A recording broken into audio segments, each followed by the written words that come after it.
As we all know, there are only two types of people in this world: Xbox players and PlayStation players. And for most of my life, I've been an Xbox player. It's not because I'm some huge Xbox fan, it's mostly because I've always loved the Halo games and the lore and universe surrounding them. I have 3 Halo games in my top 10, so I've always just stuck with Xbox because of Halo.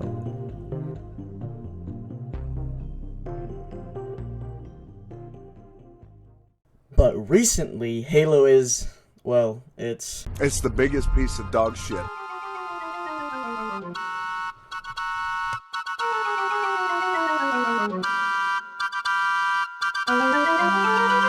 It's clear now that fans are more frustrated than ever. They expected more and are getting less. And I'm going to preface a lot of my upcoming negativity with some positivity received. I, like many others, are very curious about what the fuck is happening next. So, over the course of the past 9 months, I have patiently waited for 343 to take their head out of their ass. But modern gaming prevails, and yet another massive video game company has showed that it cares more about a quick buck than it does about its players.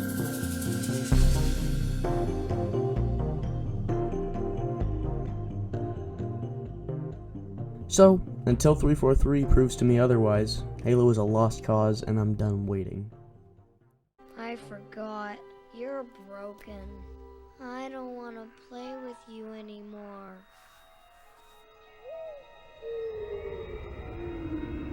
PlayStation, on the other hand.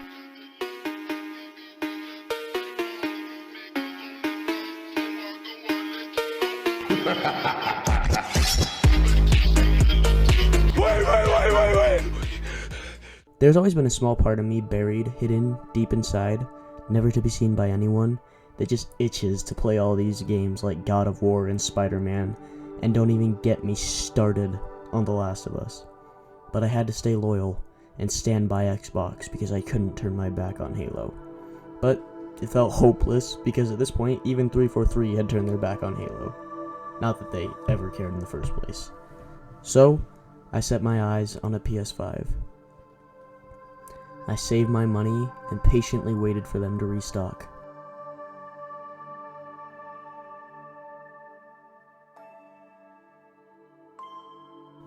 And just as I was about to cough up $1,500 to the filthy scalpers online, Sony restocked, and I didn't waste a second. Shut up and take my money!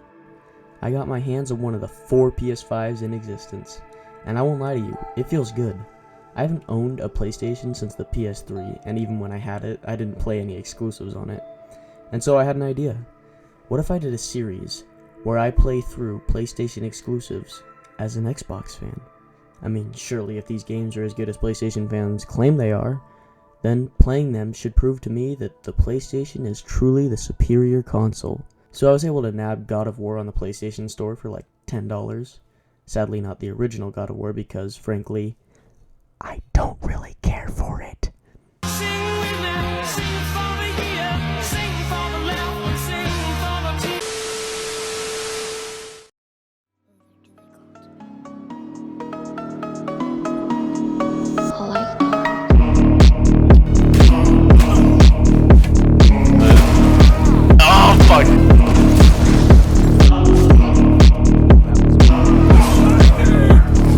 That's right, pussy. That was cold. Holy fuck. This game is fucking amazing. For the most part.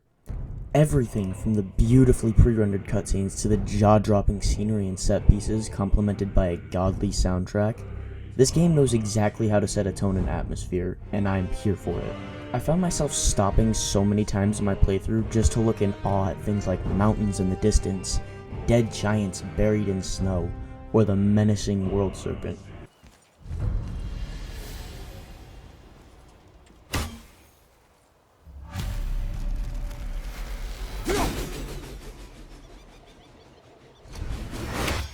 And don't even get me started on the amazingly animated facial expressions. I couldn't help but getting lost in Kratos' big beady yellow eyes that just portray so much sadness and emotion.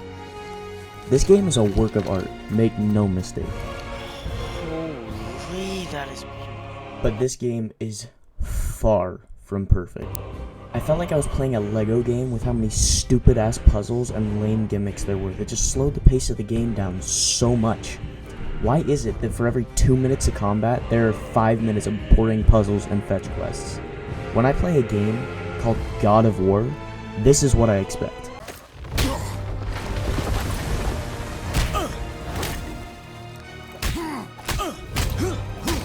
This is probably the coolest fight scene.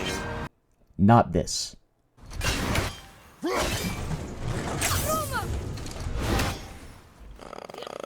What the fuck? This game is a few hours longer than it needed to be because of this. And I know this is going to be an unpopular opinion, but even the combat, which I love, just felt like worse versions of other games I've played. The core combat is just basically ripping off Dark Souls, minus the gratification of a Dark Souls game, and then they have to go and complicate it even more by adding needless RPG elements. There's also this cool system they have that is similar to Doom, in which if you stun an enemy, you can perform a glory kill. But unlike Doom, there's almost no variation in the animations. And after you get about halfway through this game, it just feels like I'm fighting a health bar, which seems to be a trend in games nowadays.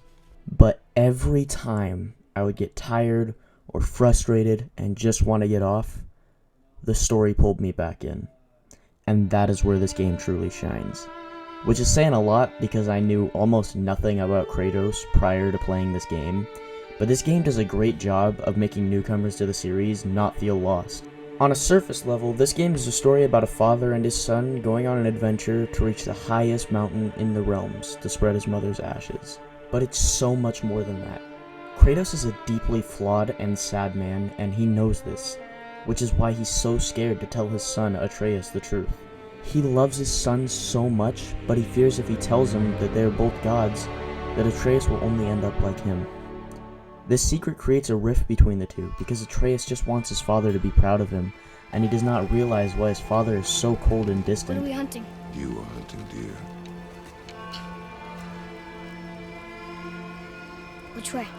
In the direction of deer. Okay. Until finally he is forced to tell his son the truth. When I came to these shores, I chose to live as a man. But the truth is, I was born a god. And so were you. And after Atreus learns that he is a god, Kratos' greatest fear comes to fruition. See, Yeah! We're sick of hearing about little people's little problems!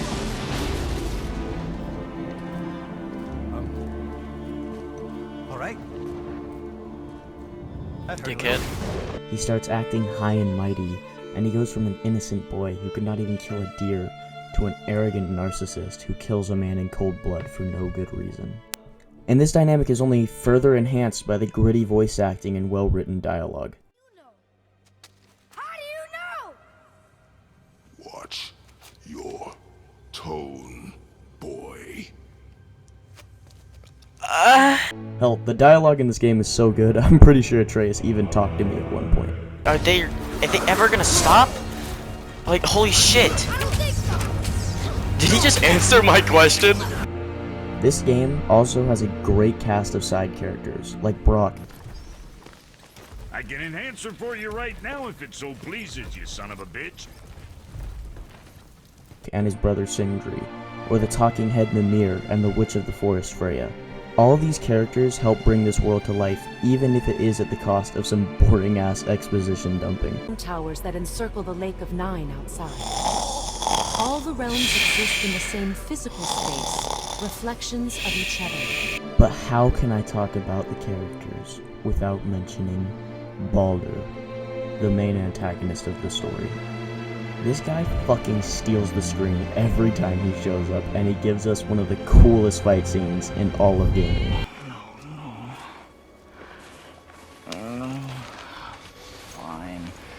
My turn. He himself also has a very well-written story with a crazy plot twist. This game's story is its saving grace, and the ending makes me very excited for what comes next in the series.